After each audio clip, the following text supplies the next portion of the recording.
Conversations with Dr. Stephen Greer. This is Dr. Greer, and I'd like to thank the folks at the World Puja Network for hosting us here every 2 weeks. And there's a wonderful worldwide following for this program that's developed over the last couple of years, and I'm really appreciative for the World Puja Network giving us this time to bring you up to date on what DisclosureProject.org and the OrionProject.org and CSETI.org are doing, and also to bring you up to date on what's happening with the new and very historic feature film that we're working on with Armadeep Kalika, who has won an Emmy for his work in the film industry and who's agreed to collaborate with us on a very major documentary motion picture that we hope can come out later this year or early next, that will have the most definitive evidence and information on the ET and UFO subject, and also the science and technology angle of the secrecy that so many people in the world do not know about yet, and who we think need to know about. So that's some really exciting developments we'll talk about in a moment. I want to introduce our very, very special guest, Paola Harris, who I've known for many years. And Paola is a researcher in this area, dealing with UFOs and extraterrestrial intelligence. And she hosted me in Rome more than once, and I'm very grateful for that, and has helped us a great deal over the years. She's had experiences that date back, well, you can, I guess, back to the 80s, and certainly in that era, all the way back to Dr. J. Allen Hynek, who headed up the Project Blue Book and then started on his own investigating the UFO issue and concluded that they were very real. And she's done amazing work going all over the world, meeting with military and other figures and interviewing them. And she's going to be working with our film, which you can see more about at Sirius.neverendinglight.com, that to help us as sort of an associate producer to gather together more of the best evidence and interviews and contacts that can appear in this movie. And so I'm really excited to welcome Paola Harris to the show today. Thank you, Paola. Thank you, Stephen. It's a pleasure to be here with you. Well, tell us a little more about your background and historically how you've been involved in the subject over the years, because it goes back for such a long time. Well, yeah, it was an emotional connection, Stephen. I saw Close Encounters of the Third Kind and had an emotional reaction to it. At the time, I was an English teacher teaching science fiction, actually, and honors literature. And I saw this film, and I saw that Allen Hynek was the consultant with Spielberg, and coincidence, because my life is filled with coincidences, had it that that's how I've done all my work, is a series of serendipity coincidences. And I went to a wedding in Chicago and decided that I would drop by the Center for UFO Studies, and I never thought he'd be there in a million years, but he was. He came around the corner with his pipe, the famous pipe, that cameo that's in the film. He came around the corner and he said, my secretary said you speak Italian, and I said yes, and he said, would you work with me on all the Italian sightings? And for 6 years, it was a personal relationship with Dr. Hynek and his wife and some of his kids. So I was a personal friend of his. But the most important thing about that, Steve, is that I knew it was real. It was not like, did anybody have to prove it to me, or, do I believe in it? I knew that this was a real phenomenon to be studied. Right. And what's interesting is that his whole journey, where he was basically window dressing for this sham called Project Blue Book in the U.S. Air Force, and went on to, his most controversial moment was his swamp gas incident, where there was this big event that happened in Michigan, and then Gerald Ford, who was congressman for the era, was contacted by a lot of constituents who were outraged because what they had seen was clearly not swamp gas, but he made some off-the-cuff remark about that, and it got him into so much hot water. But ultimately, as he drilled down more and more and more on this issue, he came quite clean on the fact that we're dealing with something very real that was not just a natural meteorological phenomenon, and actually, said as much towards the later years of his life. Yeah, he did. And the thing that I was surprised about him was that he was heavily into meditation and he was heavily into spirituality. To see a scientist do that and also do research. So what he did, he said to me also, he said, Paula, when we're looking at this, never throw out the paranormal, what you consider paranormal. He said, it isn't all nuts and bolts. He said, we're dealing with a very complex situation here. He said, because we live in a dimensional world, and I know, Stephen, you believe in that too, the dimensionality, the time, space, the whole thing, it's all part of it. And you cannot just eliminate it by taking advantage of sightings and that's it, and doing the radar reports and that's it. This is much more complex than that. Well, it's because we live in a multiverse that is transdimensional, and every thinking scientist knows it, and it's not a belief system. There's actually excellent science that's been done on non-locality of awareness, non-locality of consciousness, the work of people like Rupert Sheldrake at Oxford and Dr. John at the Princeton Engineering Anomalies Research Lab and others that I've worked with. And, the fact that it's not been covered properly in the scientific arena is just because, they're locked into sort of a Newtonian universe that's long been disproven as being all that there is. And it was actually Dr. J. Allen Hynek who coined the term high strangeness because of so many of the kind of phenomena. Now, I don't personally like, and I never use the term paranormal because I just think it's a misnomer, but I do think that when you start talking about actual ET contact, which our CSETI.org group has had a great deal of, you're dealing with all kinds of phenomena that's obviously within dimensions that are conscious, astral, thought, electromagnetic phenomenon that would not be predicted by physics, for example, things that are impossible to be done with a linear view of the cosmos that is limited to the speed of light of 186,000 miles per second. And I think that all the scientists that I know that are worth a grain of salt who've looked at this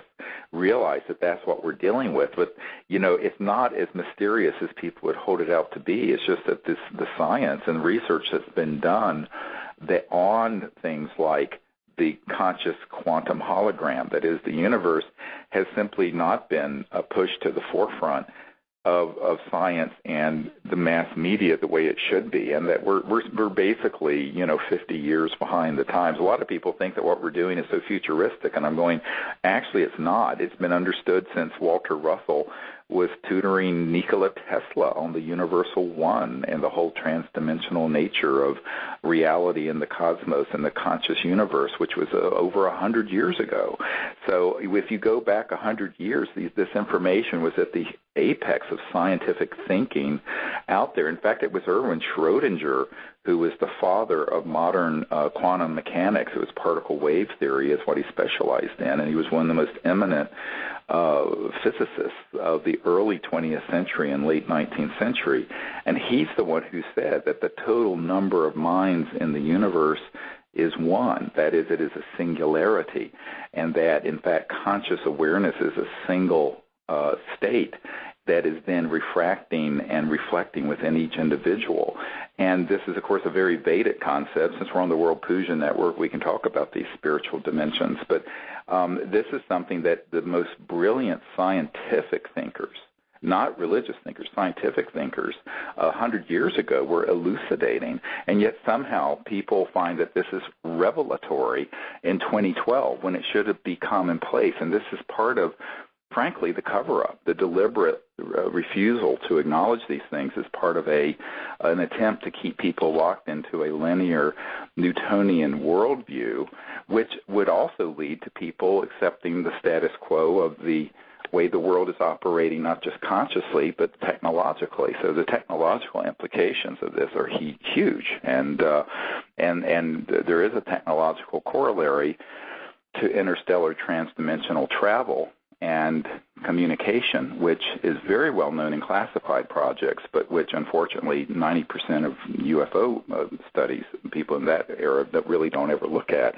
But that's, of course, what we want to cover in this film. We want to cover the whole gamut of not just the nuts and bolts, as you might say, or the radar things, but also this whole concept of transdimensional reality and the importance of understanding that the way that actual ET civilizations will interface with a civilization like our own is going to be quite amazing. And to some people mystifying, but it's only mystifying because the information about the science of consciousness and other transdimensional realities has been covered up.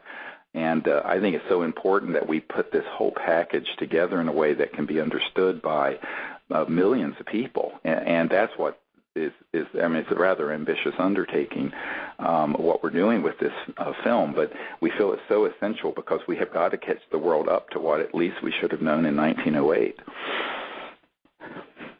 Well, down deep, I think everybody knows the truth, and I think down deep on some level they'll be able to resonate with what you'll put forth in the film, because the truth is just one. I mean, when you go ahead and show it to people, and we live in a very visual society, image society, so right. When you go ahead and do this, Stephen, it will be totally amazing. And my role is really just to do the international part. I mean, I can honestly tell you came to see me in Italy. You were, at my place near Ponte Milvio and so forth. It was a lot easier for me to work over there. It was a lot easier because it was more accepted, because they had a sense of history, because, you could discuss this kind of topic without all the retail stuff behind it, without the ridicule behind it, with all the marketing behind it. And so it's been very difficult for me, Stephen, to work here on this side of the ocean.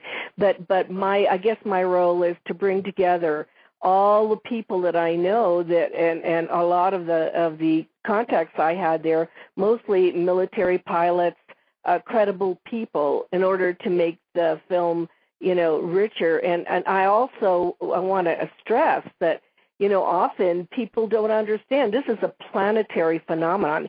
It happens in every country of the world. That's right. It's not just the U.S. or Canada or even Western Europe. I mean, there's one of the things that Paola will be helping us with would be reaching out to people, for example, in South America, where, Paola and I were just at a conference in Arizona a couple of months ago where there was a Chilean general showing footage of a broad daylight at an air show for their Air Force where there was a craft that appeared and disappeared and was moving in a way that was just amazing.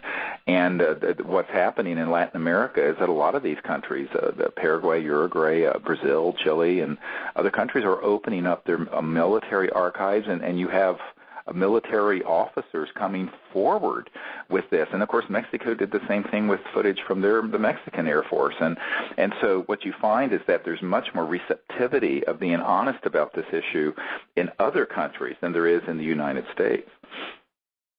Yeah, I think that it also there's a lot more. Maybe there are a lot more sightings there because the people's hearts are open. I mean, this also resonates with the heart chakra. I mean, it's a different kind of situation in South America and Mexico and so forth. And people are always asking, how come they get such great footage? Well, obviously the receptivity is better in other places rather than here. And that's sad in a lot of ways because... Well, I think there's actually I think there are plenty of pure-hearted people here.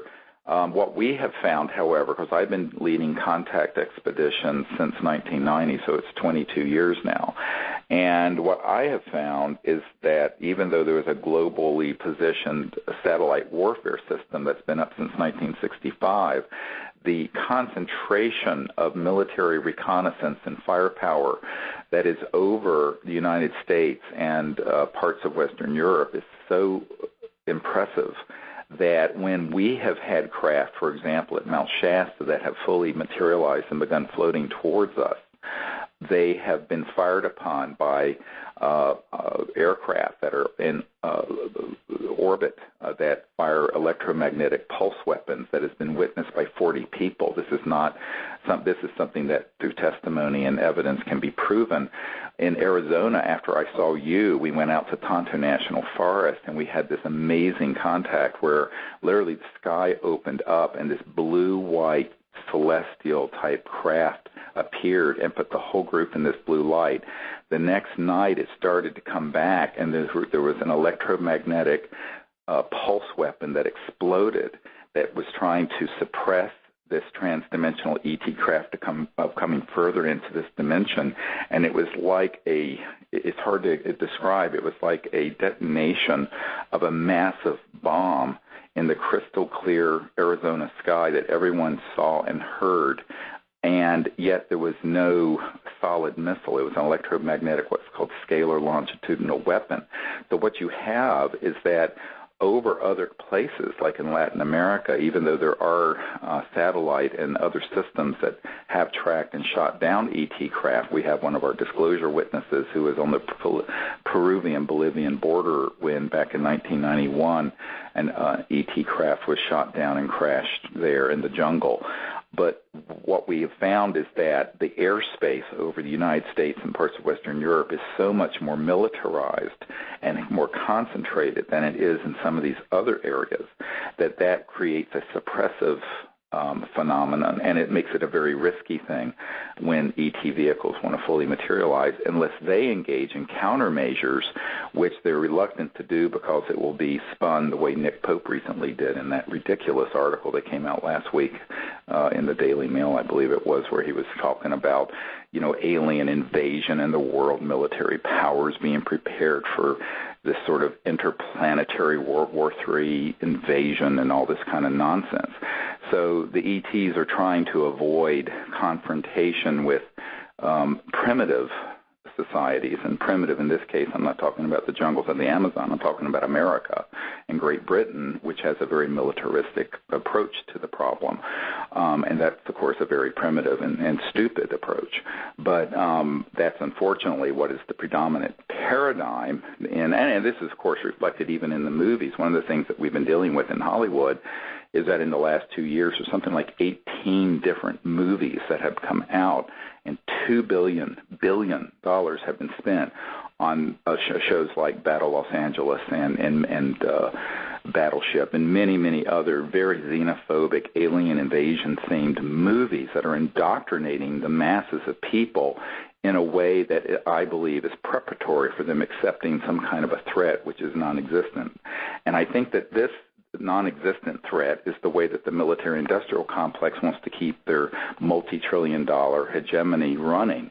And this is really a sad thing. And what you find in these other countries, like in Chile, they're not tied into that agenda the way the United States and Great Britain and some other countries are. And so I think that is a very good thing, and that's why we want this film to not only to have international scope in terms of photos and videos that Paula is going to help us get, but also these witnesses, because we want the public to realize that this is a global reality and we need to function as a planetary society in a peaceful way with this, rather than it being sort of dominated by a sort of a xenophobic, militaristic, military Anglo-American perspective.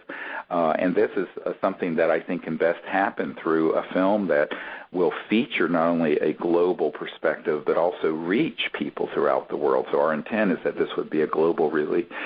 In fact, I just got back from L.A., and we were meeting with some folks who are actors and producers in Hollywood who are very excited about this project. And we were talking about, having the international rights and broadcast for this secured as soon as possible, so that even if people attempt to block it from being seen in the United States, it would be seen very prominently in Latin America and throughout Europe and China.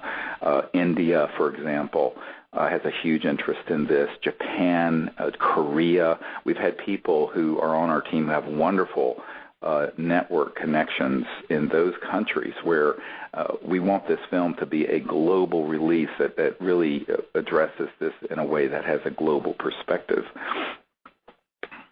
And do you think, what I like about you is you have such faith that humanity, that the people will come forth if they're properly educated, if they're properly called forth to do something. So do you think that this will happen, that enough people who are touched will help with this? Well, I do. We just through our own little network, well, it's not so little, but I mean, we put out a call just in the last 6 or 7 weeks for funding, and we have already raised $215,000 of the $250,000 we need to get this production done just in 6 or 7 weeks, and this has been without any advertising. We have no paid staff. We have no office. We have nothing, and so the response has just been so amazing.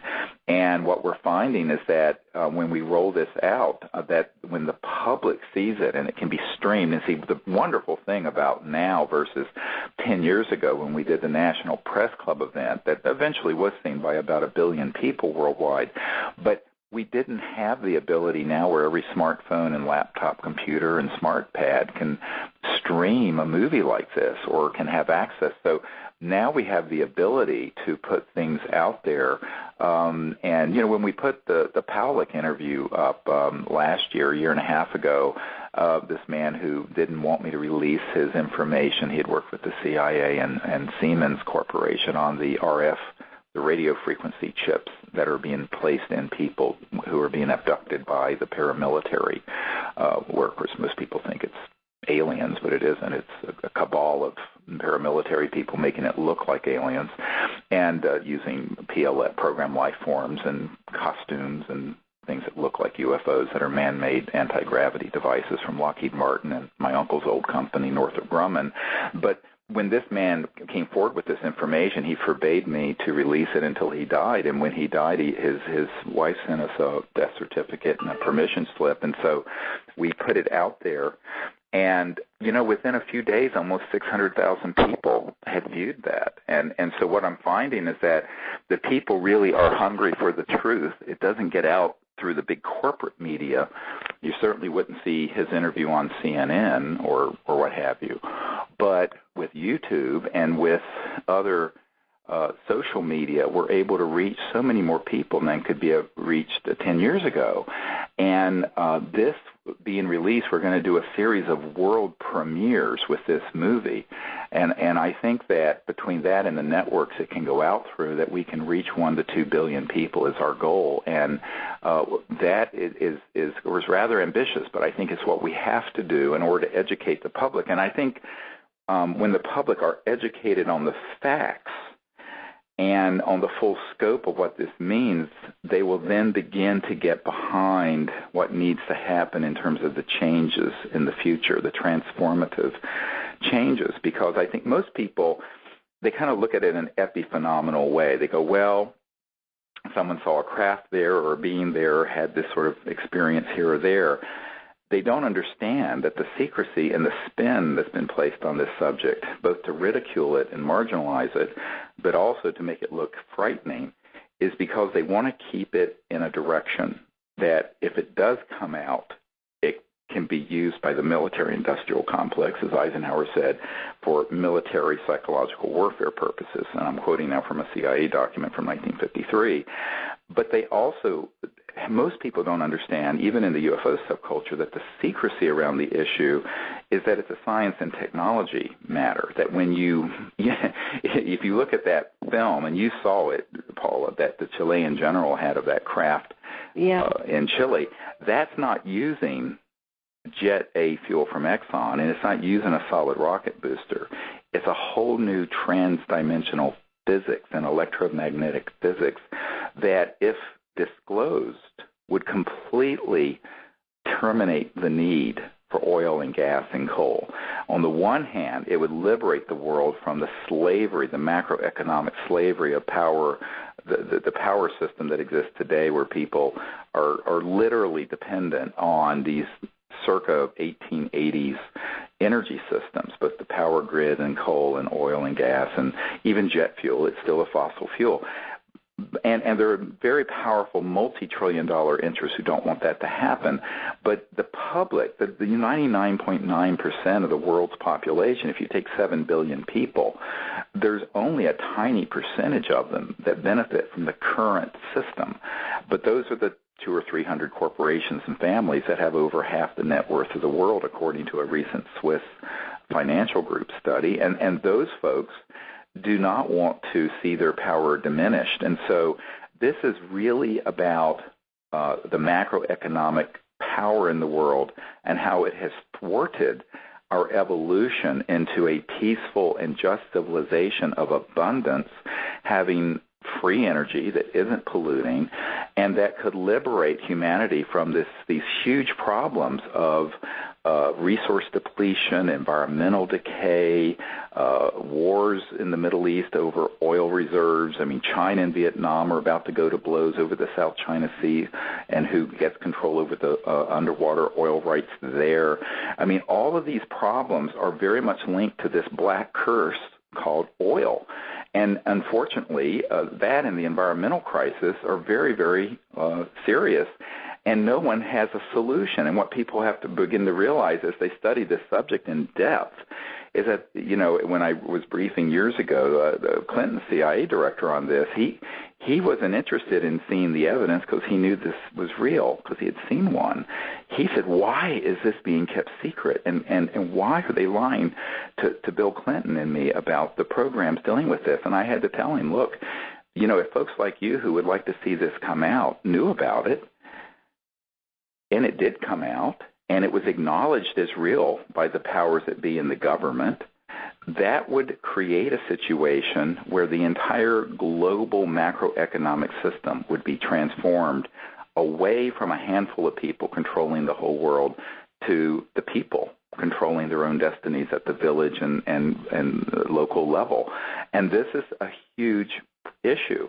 And so the environmental and macroeconomic and technology part of this never gets talked about in any depth. And so that's the other thing we're going to be dealing with, is we're going to have people who have been involved in the science and technology end of these issues who can speak to the science in a way the lay public will understand, so that people can grasp the idea that the ridicule and secrecy around this issue is only it exists because there is a very powerful consequence to it being released. And that's why usually, whether it's the president or other senior people in our government or other world governments that I've met with, they often are told little or nothing about the issue. And it's the corporate and mid-level people who are part of a unacknowledged special access project, is what it's called, a very highly compartmented project that deals with it.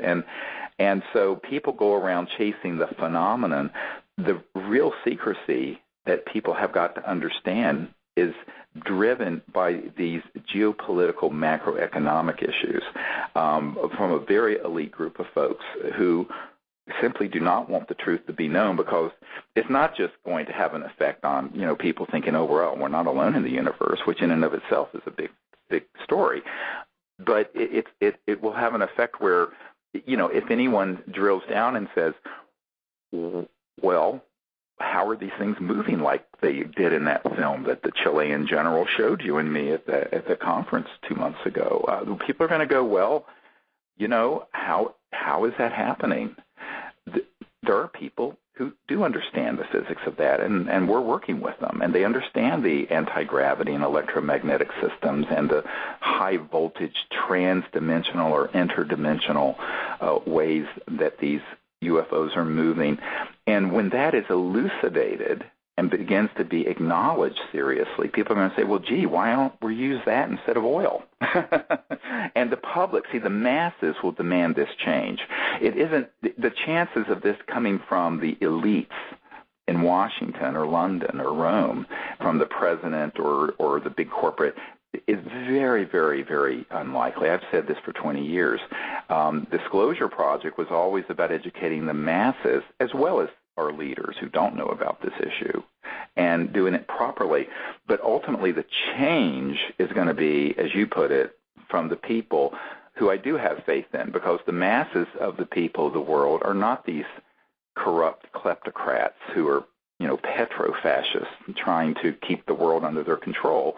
99.9% of the world have no interest in that, and they just want to live a peaceful and prosperous life and not leave the world in worse condition than we found it, and go forward in a state of evolution and what have you. I think it's only a handful of sociopaths who have this perspective of such domination and control that they would run amok of an entire planet, destroy the biosphere, and keep most of the world impoverished in order for themselves to stay in control. And that is something that will have to be explained very, very clearly in this film. Otherwise, the secrecy makes no sense. You can't say the secrecy exists without explaining why it exists. And when you explain why it exists, then the people are going to understand, oh, my God, this is not just about, little green or gray or purple beings. This is about us. This is about the future of the human race.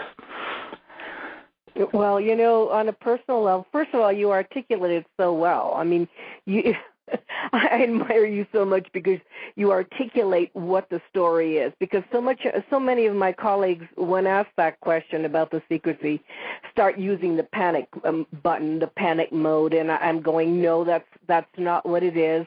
If I hadn't met Colonel Philip Corstone, if I hadn't spent 2 years with him, I would not have digested the idea of the reverse engineering, the idea of using this technology that has been occulted for so long. I would, on a personal level, if I hadn't met him and he hadn't told me what he did in research and development when he was at the Pentagon, and how these artifacts could have benefited mankind, but the first thought was for the competitive edge of the Army. The thinking is all wrong. The thinking was totally all wrong, and this planet is really messed up as far as the thinking being for the people of the planet. So right. I talk about this constantly because for me it's logical. I don't think we're in panic mode or it would be War of the Worlds or anything unless we were brainwashed. Well, and that's the problem with things like that just came out in this London paper last weekend, and the 18 movies that have come out of Hollywood, is that there is a brainwashing attempt. And I know a lot of the top, very top people in Hollywood who are not allowed to make this story. People have said, why are you crowdfunding from the public to fund? When every movie being done in Hollywood now is $100 to $200 million, they drop millions of dollars like nothing on just rubbish. I said, because the people who are funding that in these big studios will not reveal the truth about this issue. They will make rubbish that scares the hell out of people, like Battle Los Angeles, but they will not tell this story. And I've tried, and I have met with the top. When I say the top, if you Google the top 5 producer-directors in the history of the film industry, I've met with them.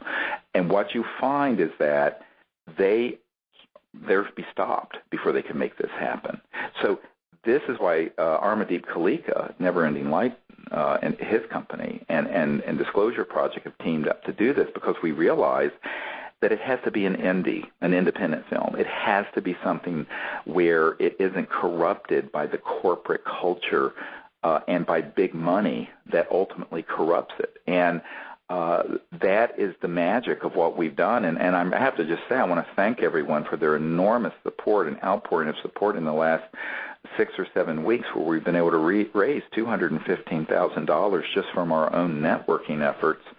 And we're well onto our goal of raising $250,000. Now, $250,000 for a feature film is very, very lean budget, and it's only happening because people like Paola and myself and Dr. Bravo and Dr. Loader and Tony Craddock, who does all the new energy work, and we have a dozen people who are sort of senior producers on this film working for free virtually. So what you find is that we're bringing to the project millions and millions of dollars in 20 or 30 years of research. But the thing is that if we said, oh, we're going to hold out until we have a $5 or $50 million or $100 million budget to do the kind of thing that's done every day in Hollywood on these kind of trashy movies, we would be waiting until all of us are dead, because the reality is that the big studio and corporate world won't touch the true story.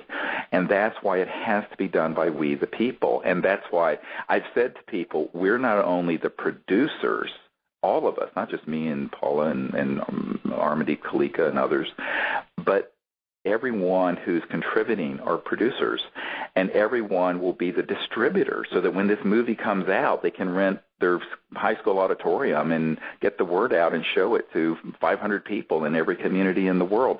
It has to be this kind of grassroots effort in order for it to happen, because the large corporate world will absolutely stop this at every stage.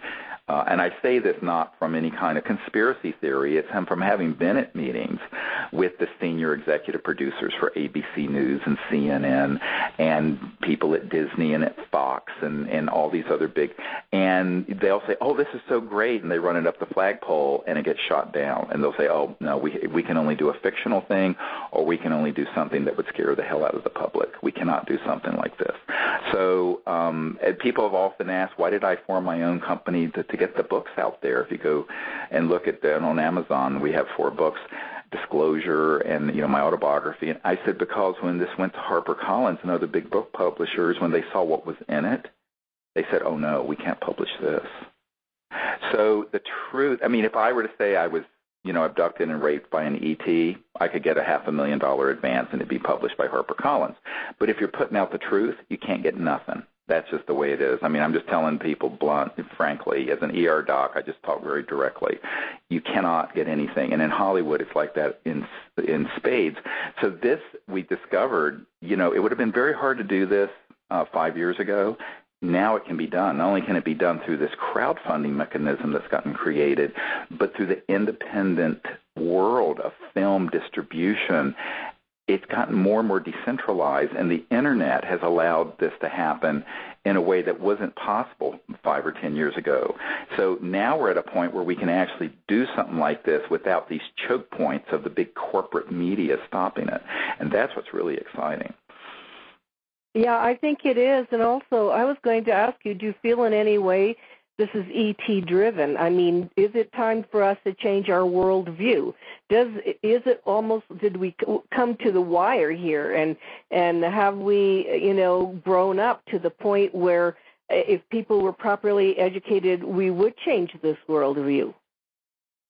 Yes, I think that, the experiences I've had in the last year clearly indicate the timeline is a short one, and we need to make these changes. And that my own feeling about it is that, there's certain things that can be put off and kick the can down the road, but this can's been kicked down the road as long as it can be, because the secrecy is not only a very dangerous thing, as we have seen from this recent article in England, of how they're trying to spin this into sort of a alien invasion nonsense. But I think that the globe, you look at Gaia, Mother Earth, and the ETs are a lot of the people who've had contact with ETs get this environmental message and get this message about the future. We just cannot have 7 billion people living on Earth the way we were in 1880s using coal. People don't realize that, China and India is industrializing at whatever 10% a year. They have 2.5 billion people. 82% of their electricity is coming from coal. Dirty coal, no scrubbers, nothing. It's just an environmental disaster. In the United States, we're getting to the fracking, and in Canada, the tar sands, which is a very dirty way of getting oil. We're living in this primitive, almost Mad Max world of filthy carbon-based energy, when Nikola Tesla and Dirac and other geniuses, T. Townsend Brown, had elucidated anti-gravity and energy from the vacuum of space around us, this sort of trans-dimensional energy field, 50 to 100 years ago. And that this is not only a crime against humanity, it's a crime against our Mother Earth. And this is why the Native American peoples that I've met with are very tied into what they call the Star People and the concept of living in harmony with the Earth. And, this issue is directly related to that, because you cannot have a technological civilization living using fossil fuels, but for only a certain limit of time. And I think ideally that era would have closed in the early 1900s. And so we're about 100 years living on borrowed time, living in a sort of a, I don't know how to put this. It's sort of living in a Truman Show, a sort of like the movie. Yeah, I saw the film. Yeah, sort of living in this sort of delusional world where the public have been so misinformed on these basic issues about science, technology, ETs, non-local consciousness, deep spirituality, environmental issues. I mean, all these issues, and I think they're all completely interrelated, and that's what we need to have a really skilled storyteller like Armadi Kalika help us do, because, I mean, I have my own skill set, you have your skill set, but I'm not a movie maker. And so we're really excited that somebody who's had the skill in movie making to have won an Emmy would be wanting to do this as an independent, relatively low-budget film. And so, it's really exciting. And I do think the ETs very much want to see this happen, because we've had so many coincidental and serendipity sort of events happen over the last year that have made this come about so quickly. Well, let me share a story with you that is in my new book, UFOs, How Do You Speak to a Ball of Light. I had heard that Marconi had a student or a partner, and when I was in Italy, Marconi's daughter came up to me after I finished doing a lecture, and he was a contemporary of Tesla. And so I did go to Imola, the city in northern Italy where this man was. He was now 93 years old. And I walked into his studio or his workshop, and I looked at the walls, and there were these beautiful portraits of what I thought were people from India. They had light around them. They had beautiful robes. And I said to him, "Oh, you've been to India. What beautiful portraits." And he turned around to me and he said, "No," he said, "those people are not from India. They are the star people," he said, "and Marconi and I met them." And I said, "You met, were they, I said, flesh and blood people?" He said, "Yes, they were," he said, and they helped us with a lot of our inventions at the time. And he said, "And I want to show you one." And he showed me how he had harnessed the sun, this machine that actually dissipated clouds. And he explained to me that they had warned him, and they had warned Marconi that unless we did something more natural with our resources, and this man was using the sun for energy, that the Earth was in trouble. Now, after that, I began doing some research, Stephen, and I found out that the Vatican was who sponsored Marconi in a lot of his experiments. And so then I realized that all good, intentions sometimes have to be subsidized, and that's where that went. But I was in total shock, and the story of Pierluigi Ghina is in my new book, with his picture, with some of his inventions, and I was just blown out of the water. What year was that when they had that? 1939. Yeah, so that period between the late 1800s and the early part of the 20th century keeps coming up as a time when there were such great openings in consciousness dealing with these advanced concepts in science and physics. And because, these civilizations have been around for a long time. And, I was part of the Ancient Alien series on the History Channel, and as you look at some of that, it's clear that, whether it's the Vimanas in the Vedic literature or the Nazca lines or Machu Picchu or what have you, there has been contact, and so we've been part of a cosmic society for thousands and maybe many thousands of years. But the modern era, where you go from, sort of a caveman existence or a primitive agrarian society to a technological one, it's a big jump forward where you cannot continue to live with billions of people based on, smoke and burning things as an energy source. And so, these brilliant minds that came to this planet during that period and whose discoveries have been suppressed is a real story that has to be part of this movie, because it ties in directly to the whole ET contact phenomenon and the message that they would like to see us move to this next level of civilization, to become part of an interplanetary society. And that, in the next few hundred years, I predict every planet in the cosmos will be united in an interplanetary society. And that's quick. I mean, that's, in less than 1,000 years. So I think that in order for that to happen, however, there are some fundamental changes that have to occur on this planet, which most people passively think that somehow it's going to be from the top down, like trickle-down change. It doesn't. It happens from the people up. And so, the old, I've said for about 20 years, if the people will lead, the leaders will follow. That basically it's the people who have to lead the charge in this. And so the responsibility ultimately is with the people. And most of the time people say, oh, well, when is Obama going to do this? And when is, I said, no, you don't get it. We have to do it. And then it'll become an inevitability. And when it becomes an inevitability, then and only then do the power elites step in and say, oh, yes, of course. So I think that, leadership really needs to come from the people, and particularly on something like this, because you're dealing with such a transformation in the power of the world. Because if you look at how the world runs, the petrodollar system, the macroeconomic system, it's so tied into the science and technology end of the secrecy of the subject.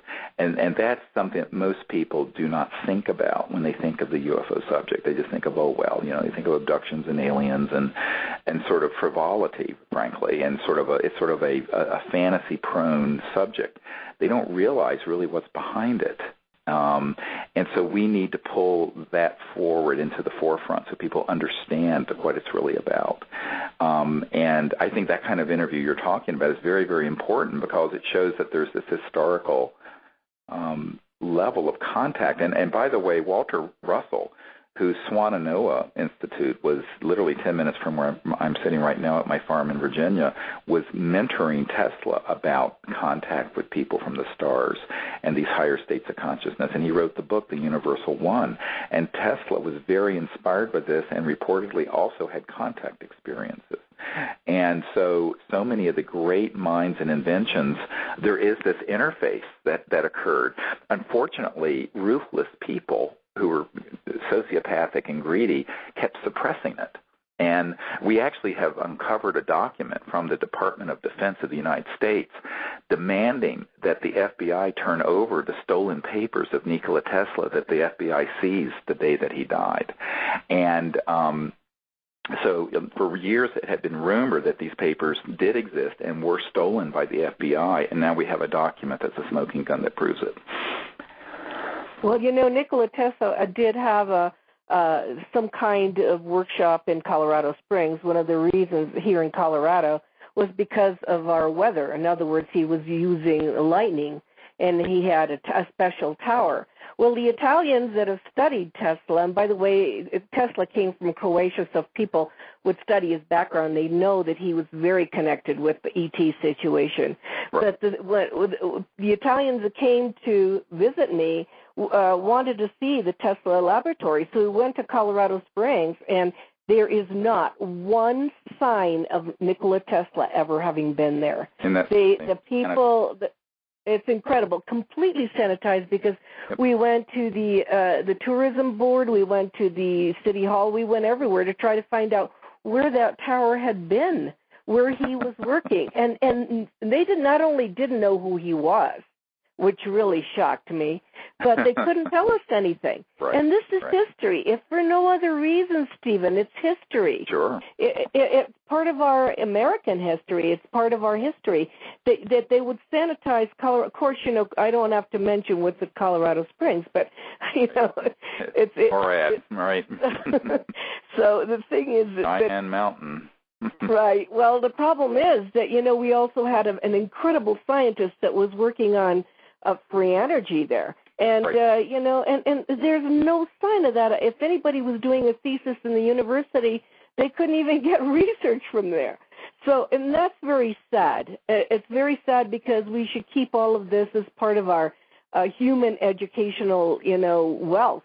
And more importantly, the world and the people of the world desperately need these scientific innovations, because there's all these hundreds of billions of dollars being spent by the Department of Energy on so-called alternative energies, and there's $1 trillion a year going to trying to abate global warming and fossil fuel effects and all this stuff, and yet we have assembled brilliant scientists and have been only trying to raise $5 or $6 million to open a research lab so that the work of Nikola Tesla and other people and a lot of the secret documents, we have a disk with thousands of pages of secret documents and patents on it that we've acquired where we could we can't even raise that level of funding. And one of the things we want to do with this film is to educate the public so that people come forward and even through the revenue from the film can then go into this research and development facility, because you're not going to do this with a few $100,000. You're going to have to raise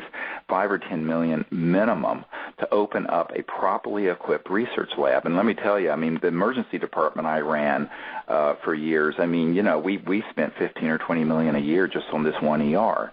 So, I mean, you cannot, when you're doing basic science research trying to bring out something like this, you've got to have some serious research and development funds. The people who've done it by themselves and stumbled across this, and there have been thousands of people who have, they keep getting their inventions sequestered. We a year and a half ago, the Federation of American Scientists released a study, and this is a mainstream group in Washington, and Stephen Aftergood with their National Security Project have found that there were 5,135 patents that had been stolen and had national security orders placed on them suppressing patents using the National Security Act, and some of them were just ridiculous. One of the ones he found was 40 years ago that someone had a solar generator that was more than 20% efficient, which is more than anything available in the market today, and it was seized, even though there was no weapon value to it, because it would have competed with the coal and gas industry in 1971.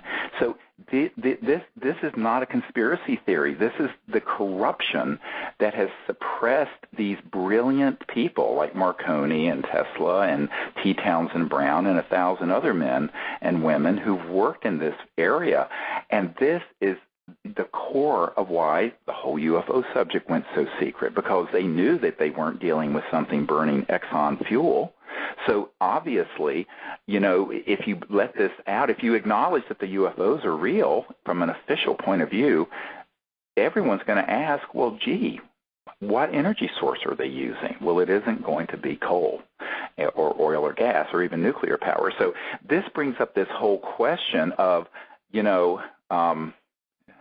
someone once said, the truth will set you free, but first it will piss you off. And I think that the people deserve to know the truth about this, but then they need a focus of then what can we do about it? We need to learn about it. Then we need to put the resources together to come together as a people to bring out these sciences and technologies and to continue to form a global ambassador effort. If people go to cseti.org, cseti.org, you'll see that we're going to do a training in Colorado next week, but we're going to be up on Mount Shasta in August, and we're going to train people to make contact using these trans-dimensional, interdimensional concepts of consciousness and space and time interfacing with thought, remote viewing, all of these issues, because it's important that since the United Nations and the State Department isn't dealing with the ETs in a way that's peaceful and enlightened, it's incumbent on we the people to do that. And so we have launched this citizens diplomacy effort. Now we have an iPhone app, and soon we're going to have an Android app where people can learn these protocols. And we now have thousands of people all over the world doing this, from Malaysia to South Africa to Romania to Japan and everywhere. And I think the reason that's so important is that the ETs really want to see that there are humans that are attempting to reach out to them in a way that is peaceful and enlightened, as opposed to from a purely militaristic perspective. And I think that that is a signal they're waiting for as well. And so there's so many things people can do on their own. I mean, we have people who are just 2 or 3 people in a little community utilizing these contact protocols who have had amazing contact experiences. And I think that the reason for that is that the ETs are very much wanting to interface with humans, but within the correct paradigm of understanding, an interdimensional, higher conscious, spiritually, not religious, but spiritually minded manner that doesn't, keep this whole issue in a linear Newtonian box, but also isn't approaching it from the fear and panic and military perspective that has dominated this field for so many decades. And so people, I mean, who are listening, who want to come, can come to join us at Mount Shasta in August. It's the dates and the information at cseti.org. And actually, Paula's going to be with us in Colorado next week, which will be exciting. I'm looking forward to it. Yeah. No, it's going to be great. And the thing is that you're very right. It's the people that will have this kind of contact, and it's about time. I think that change can come, and I'm a real believer that it's ground roots. And I'm hoping that the consciousness and the conscience of the people that lead this planet, and think about generations and generations and their children's children's children, will change the way that they do business. Yes, exactly. I mean, that's what we need. And I think that the morphogenic field that Rupert Sheldrake talks about, where the more people begin to do something that is evolutionary or coming together as a group of people, it potentiates that future. It brings that, good future into manifestation. And that's really important. And so I think too often we've been convinced, because we tend to be passive in front of our computers and televisions, that, just to not do anything. And I think that people need to realize that we can come together and bring the truth out through this film. We can come together and bring these science and technologies out. We can come together and be the ambassadors from the children of Earth to these other star systems. We can do that. We don't have to wait for Hillary Clinton and Barack Obama or Putin or the UN Secretary General to give us permission. We just need to do it. And I think that's been the message I've gotten since I founded CSETI and the Disclosure Project in 1990. And what I found is that people really are ready for that. People really are ready to step into that light and into that action and self-empowerment. And that's the only way change really happens, if you think about it, in the history of the human race. I mean, it is how it happens. I mean, the American Revolution didn't happen because King George wanted it to happen. No. There were a bunch of ragtag people and others who got together, and including my mother's ancestors, and said, we're going to fight for liberty and freedom and a new civilization here in America. So, every change that's happened, not that it has to be armed, it can be peaceful, but it has to happen by people coming together, and that's why it's so important for people to do that. And not only the CE5 contact protocols, but this film that we're working on really is. I mean, the people are funding it, and as I've said, the people are going to end up being the distributors and the people who are going to be running their own little film projectors in high school auditoria around the world. I mean, I see this as being a very grassroots effort, and I think that's the best way for it to happen, really. No, I agree with you 100%, and thank you for taking it on. Oh, well, I mean, as we say, someone's got to do it, and so thank you for helping. I mean, one of the things, I think to go into more detail, I mean, Paola's has such fantastic, I mean, really, I think better than I have, contacts with various research people and groups involved with this subject for 30 years all around the world, that, that's why I reached out to Paola Harris to help us identify the best photographs, videotapes, other foreign military and witnesses through different networks around the world. First of all, I'm too busy running this whole thing. But Paola has such sterling contacts all over the world and has collected so many great contacts and networked for decades doing this. And that's why it's so important and I'm very grateful that Paola's agreed to help us with that, because it's a huge undertaking, and we're doing this, as everyone knows, on a very, very limited budget. But thankfully, Paola's been willing to help us with it, and over the next couple months, we're going to march into the studio of this filmmaker, the best of the best of the best of the best, and that's what will be in this film. Yeah. Well, thank you, Stephen. Thank you for the opportunity, because that's the real reason I work. It's for the education of the general public. It's for our kids. It's for the ETs. It's for us getting out of the planet and getting into the cosmic neighborhood, exactly. Which we should definitely be. That's where we should be at this point. That's where I want to be, and we're all walking this road together. You know, and as soon as we show as a people we can make this change and become a peaceful and mature and civilized society that's not devouring our own planet and murdering each other over oil or whatever, the cosmos, people are going to be stunned at how quickly the cosmos flings open its arms and embraces us. But we have some growing up to do. We have some changes. We have to take care of some things here on Earth, and only the children of Earth can do that. So that's what this is really about. Well, good. See you soon, and we'll work on this together. Yes, well, I'd like to thank you again for being with us here on the Conversations with Dr. Greer, and this has been a great time to share, and I do appreciate your efforts, Paula, and I will see you next week. And I'd like to thank again the folks at the World Puja Network for hosting us. Again, if you want to find out more information about the film, you can go to sirius.neverendinglight.com. And the disclosureproject.org site has a lot of information about the military and intelligence witnesses. And if you're interested in coming out under the stars with us in one of these expeditions and learning higher states of consciousness and contact, you can go to cseti.org, that's cseti.org, and you'll see the schedule of our upcoming events over the course of this year. And those dates are already up and posted for anyone who's interested. So thanks again, and we will talk to you soon in another couple of weeks. Bye-bye.